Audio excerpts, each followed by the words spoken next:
Dear learners, welcome you again in this Swayam MOOC course on environmental politics, theories, concepts, and debates.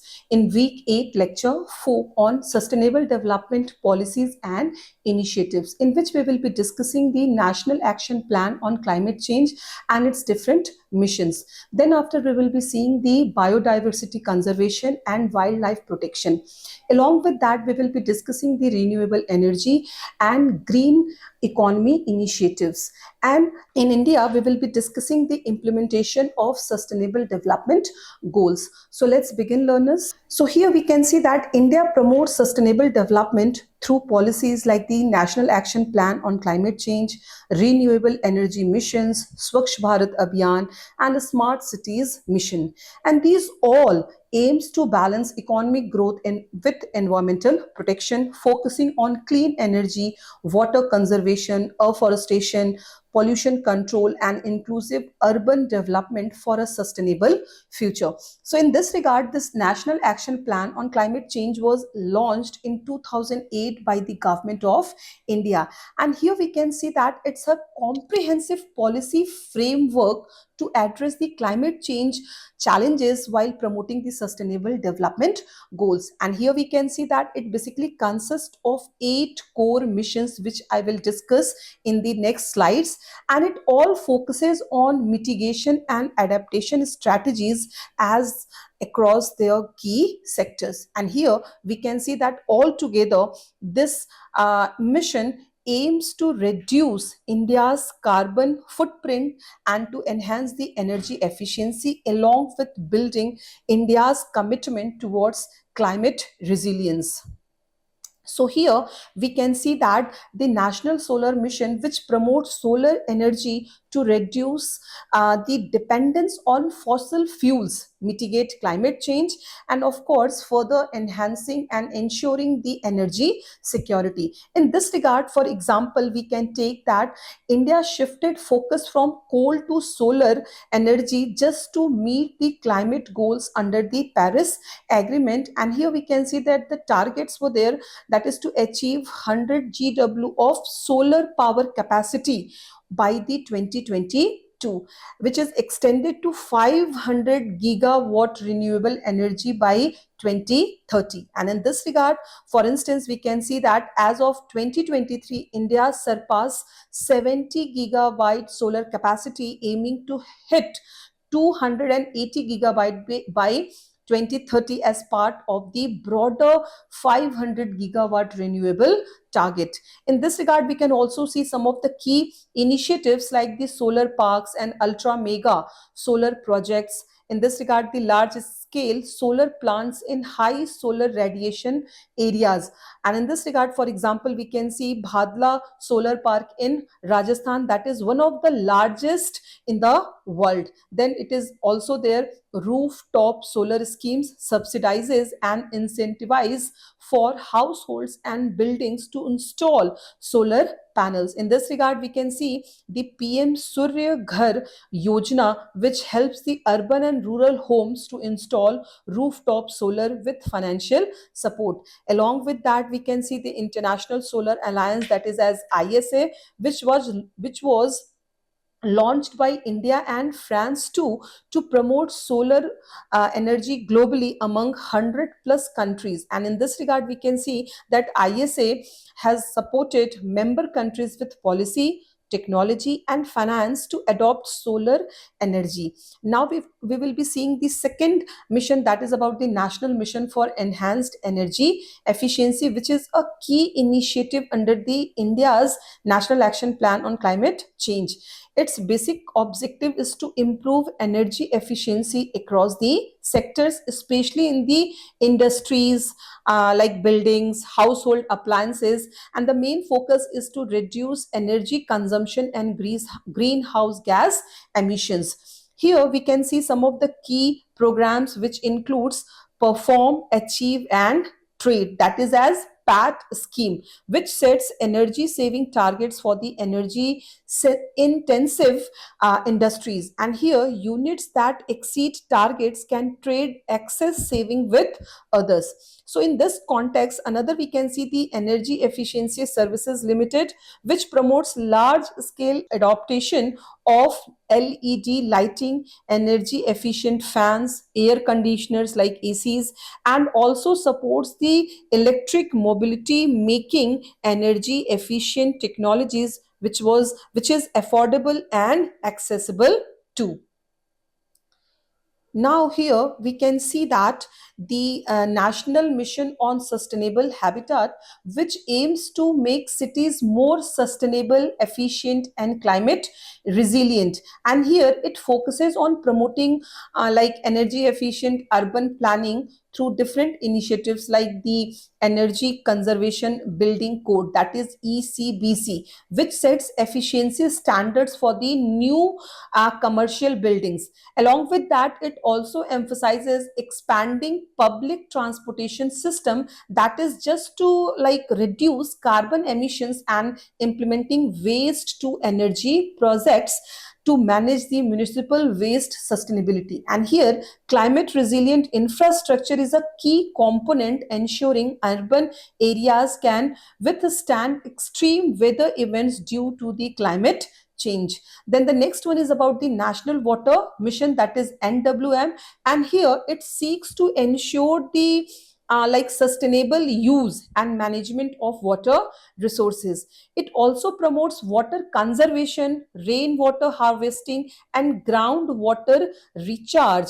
And here, this mission encourages adoption of efficient irrigation technologies too, like drip and sprinkler systems, just to minimize water waste in agricultural practices. Along with that, it also like supports river basin management and watershed development to restore natural hydrology, control soil erosion, and to ensure water availability. Now, here we will be seeing the National Mission for Sustaining the Himalayan Ecosystem, which basically aims to safeguard the sensitive Himalayan region from the climate change effects. And it is through what? Through the like monitoring glaciers, preserving biodiversity, promoting sustainable tourism, and also involving the local communities. It means the indigenous knowledge of the people in adaptation of these strategies, and it emphasizes the ecological and socio-economic stability of the region. Then after, we will be seeing the National Mission for a Green India, which focuses on increasing forest and tree cover, restoring degraded lands, and improving ecosystem services, with a target to afforest around 10 million hectares by 2030. And it also emphasizes community forest management, biodiversity enhancement, and also the measures to combat desertification and land degradation. Now, here we will be seeing the seventh mission, that is on sustainable agriculture, and here it aims to enhance climate resilience in farming by promoting sustainable practices. And here, key interventions include drought resilient crop varieties, precision farming for efficient resource use, soil health cards to guide nutrient management, and organic farming too, to reduce chemical dependency, I mean dependency on the chemical fertilizers. Additionally, we can see that the crop insurance schemes are also there, like the Pradhan Mantri Fasal Bima Yojana, which aims to protect farmers from the climate related losses in their agricultural practices. And last one is about the National Mission on Strategic Knowledge for Climate Change, which focuses on strengthening the climate research and policy innovation. And here, key initiatives include advanced climate modeling, vulnerability assessments to identify risk areas, and also focusing on the capacity building programs for policy makers. And here, by integrating scientific knowledge with actionable strategies, this mission supports, assists the informed decision making for climate adaptation. Now here we have come up to the second section of today's lecture, that is the biodiversity conservation and wildlife protection strategies. And here we can see that the biodiversity conservation and wildlife protection both are very essential in maintaining the ecological balance. Plus it also supports the ecosystem services and preserving the genetic diversity for the future generation. And here we can see, like, one of the most important strategies is the establishment of protected areas, like that is in form of like national parks, wildlife sanctuaries, marine reserves, which safeguards the critical habitats from the human encroachment, a kind of interference and exploitation too. Along with that, we can see creating wildlife corridors, which helps to connect fragmented ecosystems and also allowing species to migrate and to maintain their genetic diversity. Now here we will see some of the important laws in this regard. So here we can see that India enforces key environmental laws like the Wildlife Protection Act of 1972, which provides legal protection to endangered species and also regulates the wildlife life habitats, and it plays a very significant role in conserving the biodiversity and preventing poaching and illegal trade. And here India also, shows its commitments to the global initiatives, and here through implementing treaties like the Convention on Biological Diversity, that is CBD, for ecosystem preservation. Then it cites is what, that is Convention on International Trade in Endangered Species of Wild Fauna and Flora, which basically focuses on to regulate international trade in endangered species, and the Ramsar Convention for the protection and sustainable use of wetlands. Along with that, legal and international frameworks, community involvement is a vital for for effective conservation. And here, local and indigenous communities play a very important role through like ecotourism, which provides income while promoting conservation awareness too. Along with that, sustainable agriculture and agroforestry, which maintains biodiversity while supporting the livelihoods in the context of agricultural occupation. And also the education programs which foster environmental responsibility and local stewardship. And here we can see altogether that these combined efforts strengthen the conservation outcomes, ensures ecosystem resilience, and also promotes harmony between the development and biodiversity protection. Now we will be coming to the other sections of it. So here we can see that anti-poaching units are vital for wildlife protection, and here using trained rangers and advanced technologies like drones, camera traps, and AI powered tracking systems, that is to monitor the habitats and detect illegal activities in this region in real time. And here these tools enhance surveillance, reduce response time, and deter traffickers. And here public awareness campaigns educate people about the harm which is caused by the illegal wildlife products, aims to reduce its demands, along with to address the climate change strategies such as the reforestation and assisted species migration, which helps in preserving the habitats and supports species survival. Along with that, ex situ conservation methods, which basically includes the captive breeding programs and seed banks, serve as the kind of backup for the endangered flora and fauna. And ultimately, biodiversity conservation requires a kind of multi pronged approach blending strong laws, habitat restoration, technological innovation, and also the international collaboration, that is just to ensure the survival of wildlife and ecological balance for the coming future generation.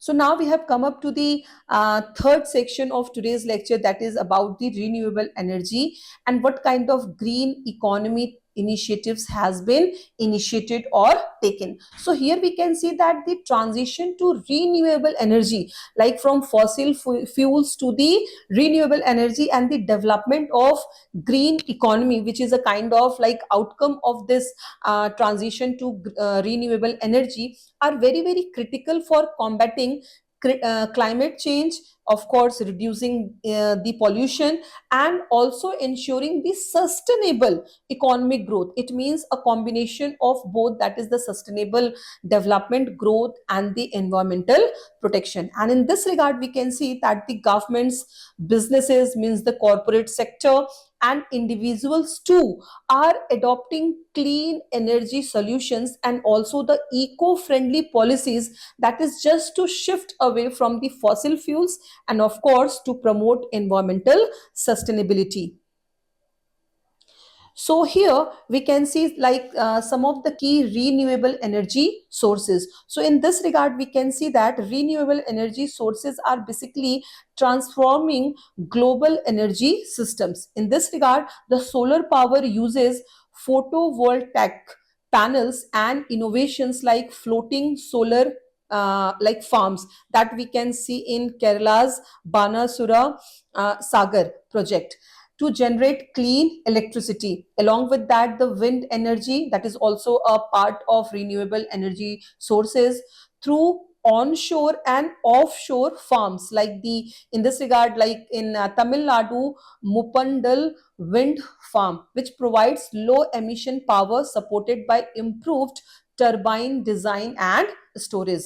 The very important part of renewable energy, that is hydropower, which we receives from the dams. In this regard, we can take the example of like Hirakud Dam, Bhakra Nangal, which offers us stable energy but requires too eco-sensitive planning. Then geothermal energy, though limited in India, is effective in volcanic areas like in the Iceland at world level we can see. Then the biomass and bioenergy, and here using agricultural waste for biogas or biofuels, which also supports a circular economy, which we have discussed in the previous lecture ki what is this circular economy, such as the use of rice husk power plants in Bihar, which is very very common there.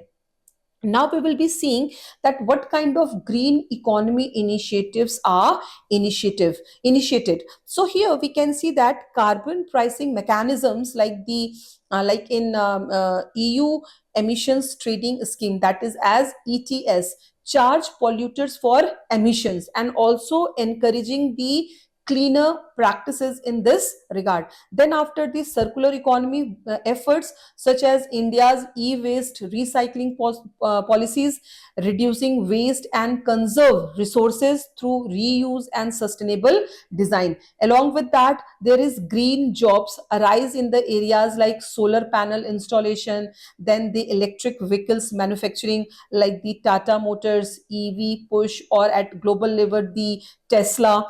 Then while just transition programs are supporting the re-skilling fossil fuel workers for their role in the green economy.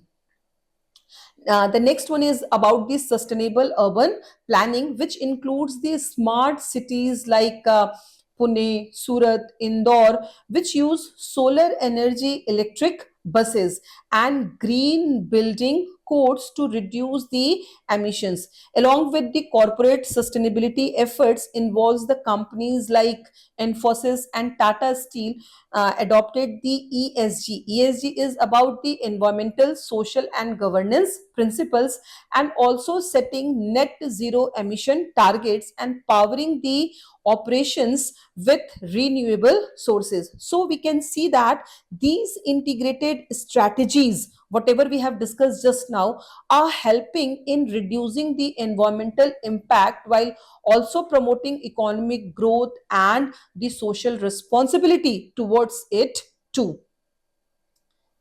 So now here we will have come up to the what kind of like efforts has been done at global and national level. So here, as we have discussed in the previous lectures too, that is about the Paris Agreement of 2015, which unites the nations in limiting the global warming to 1.5 degree Celsius. And here we have also seen that many countries setting 100% renewable energy targets just to show their firm commitment in this regard. Along with that, we can see the US Inflation Reduction Act of 2022, which provides a massive investments in clean energy, which is a very important initiative taken by America. And in European Union, we can see the European Green Deal will which basically aims for carbon neutrality by the year 2050. So here we can see that developing nations, when we have discussed about the global efforts, then we have discussed some of the initiatives taken by the developed countries like Europe, America, and then after the European Union, an example of developed economy. Fine.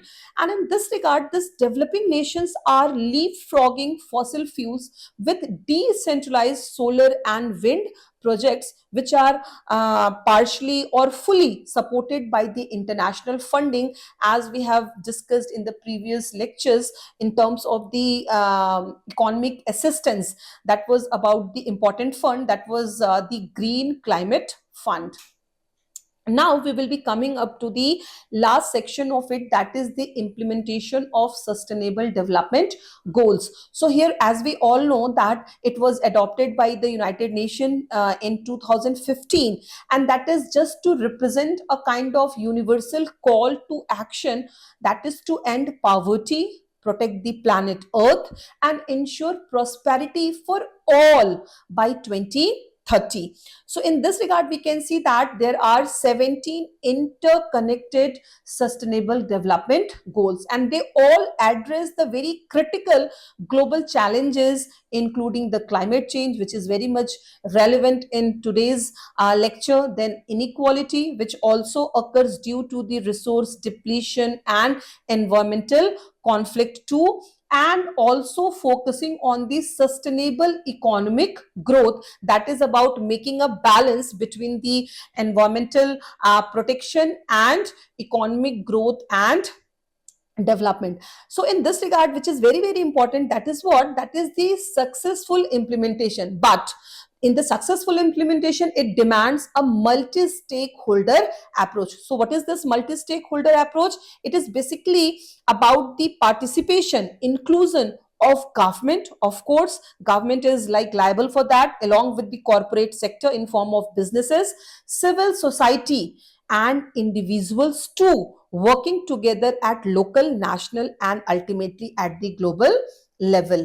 Now here we will be seeing what kind of like initiatives are taken regarding SDG at national and local level, just to integrate it in the, just to integrate the sustainable development goals. So here we can see that its implementation by integrating these targets into the national policies of government of India, development plans too, and of course it also being incorporated in the legal frameworks. And here India has strategically aligned its development agenda with these sustainable development goals and also emphasized on environmental sustainability. So in this regard, quickly we will be seeing what kind of like initiative initiated by India, which basically aligning India's commitment with these sustainable development goals. So here we will be particularly we are picking up some of the specific goals. Like the first one is about the sustainable development goal 6, which is basically about clean water and sanitation. And in this regard, we can see Jal Jeevan Mission, which was launched in 2019. And this flagship program aims to provide functional household tap connections to all rural households by 2024. And as of 2023 data, it has provided clean tap water to over around 50% of rural homes. Then after, we can see the sustainable development 7, goal 7, that is about the affordable clean energy. And here we can see the national solar mission, which I have mentioned in the very beginning, part of India's commitment to achieve 500 gigawatt renewable energy capacity by 2030. And here solar energy capacity has grown from 20 gigabyte that was in the year 2015 to over 70 gigabyte that was in the year 2023. So this mission includes ultra mega solar parks like in Pavagada, Karnataka, then rooftop solar scheme for the households too.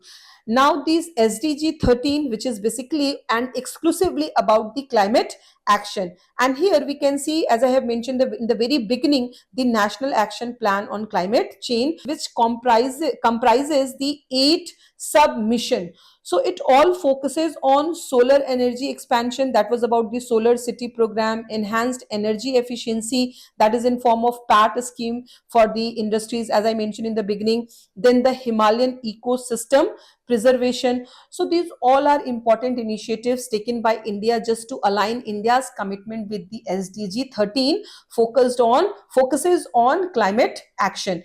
And the last one in it is the SDG 15, that is on life on land. And here we can see that Green India Mission, which aims to increase forest cover by 5 million hectares and improve quality on another 5 million hectares. So the key achievements of these initiative is the restoration of 2.8 million hectares of degraded land, which was there from 2015 to 2023. And here biodiversity conservation in the Western Ghats and Himalayan regions, promotion of agroforestry practices, etc. So here we can see that these initiatives demonstrating the India's integrated approach to achieving the SDG while addressing specific environmental challenges. And here each program combines policy implementation, technological solutions, and community engagement for sustainable outcomes. So now we have come up to the important part of this last section, that is the private sector engagement. So here we can see the private sector is basically about the business community, and it is increasingly recognizing the importance of aligning corporate strategies with the SDG. And here companies are adopting these sustainable practices. So that is in form of reducing carbon footprints, promoting fair labor conditions, and investing in the renewable energy. Along with that, the emergence of ESG, which I have mentioned in between the today's lecture, that was about the environmental, social, and governance idea. Investing has further encouraged businesses to prioritize sustainability. So here we can see that the private sector in India plays a very crucial role in environmental protection through CSR. What is CSR? That is corporate social responsibility and sustainable business practices along with the green innovations. In this regard, we can take some of the examples like Tata Group's Tata Power, which invests in renewable energy like solar, wind, and aims for carbon neutrality, whereas the Tata Steel, which implements the water recycling, waste reduction, and afforestation programs. Secondly, we can see the Mahindra and Mahindra project, its project Haryali, planted over 20 million trees since 2007. Along with that, we can see that it is also like active in electronic vehicles push. Mahindra has launched the XUV 400, which is a EV to reduce the emission. Then after, we can see the role of Reliance Industries in it. So here they have introduced the green energy transition and invested 75,000 crore in the solar, hydrogen and battery storage. Along with that, they have also initiated in plastic waste management just to support the circular economy initiatives. So that was about the CSR, corporate social responsibility. In this regard, we can also see a very emerging trend in the private sector, that was about the startups and innovations. So they have also come up with their new ideas regarding the renewable energy, as Renew Power, which is an important startup leading renewable energy provider, that is in form of solar wind farms. Besides that, there is Ecozen, which is about the solar powered cold storage for the farmers to reduce food waste. So here we can see that through these CSR mandates, green investments and eco-friendly innovations, green Indian businesses are driving sustainable development while aligning itself with the sustainable development goals and also with the national climate goals. Now here quickly we will see what are the strategies or the different initiatives for the funding for sustainable development, which is a very important part in the execution of sustainable development goals. So here we can see that government must allocate sufficient budget to the critical sectors. So what are these critical sectors? Like healthcare, education, infrastructure. And however, the public funding alone is like insufficient. Blended finance models that combine public and private investments are gaining traction. So here the international support, like the official development assistance, that is as ODA, and foreign direct investment, which helps in bridging the financial gaps in the developing nation. Along with that, we can see the innovative mechanisms like green bonds and social impact, which are investing are also emerging as key tools for sustainable development financing.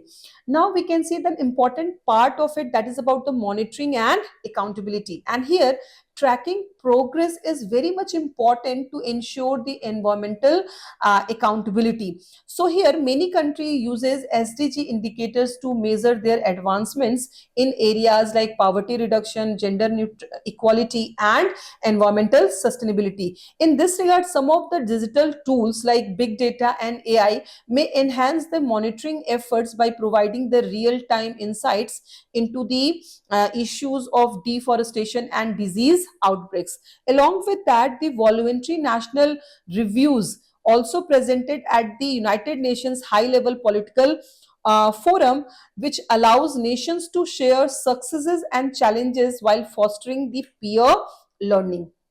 Now we will be seeing the role of public awareness and their education. So raising awareness about the SDG is very important in driving the collective action. So educational institutions are also incorporating the sustainability into their curriculum, just to empower the future generations to contribute in the field of sustainable development. Along with that, we can see the grassroots movements like youth-led climate strikes and community-based conservation projects are also demonstrating the power of civic engagement. And in this regard, the media campaigns and advocacy initiatives further amplify the importance of sustainable practices and also encouraging the people, individuals, to adopt responsible consumption habits, which is very important, and to support equitable policies. Now we will be coming to the what are the challenges and the way forward. And here we can see that the funding shortages, political resistance and global crises such as the pandemics and conflicts are hindering the achievement of sustainable development goals and its advancement too. So here challenges to environmental protection in India include rapid urbanization, industrial pollution, deforestation, poor waste management, and over exploitation of natural resources. In this regard, air and water pollution remain critical, with the cities like Delhi, which is facing severe air quality issues. So here enforcement of environmental laws is often weak due to the limited resources and of course bureaucratic delays. Now we will seeing the what are the solutions or the way forward. So here we can see that it includes the strengthening of legal frameworks, also investing in green technologies, promoting public awareness, and enhancing the community participation and engagement. So in this regard, initiatives like the National Clean Air Program, Namami Gange, and expanding renewable energy, that is in form of solar parks, etc., are very, very crucial. And here, collaborative efforts between the government, industry, corporate sector, and civil society are a key for long-term sustainability and ecological balance. So now these are the activity questions. These are the references which you may use as further reading. Thank you.